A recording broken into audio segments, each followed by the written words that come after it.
liibarub ceeb lu muy jar mu wax ko mu daal di koy jëndal ñaari liibar mu dib kilo mu jox ko ne ko jëndal sa yaay.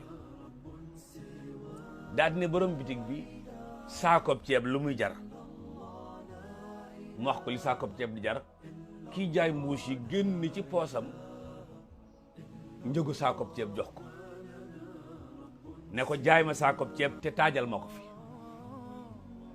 jëpp jigéen ju amati problème bu mel ni jigéen ji am nattal ko ci lam soxla bu fekkee kilo la bu fekkee liibar bëgg koo won ginnaaw borom bitig ba téye ca loxo yaa ki jooy téye ci mbubb yaa ki jooy ne ko du ma ko def benn saako ñaari saako laa koy def.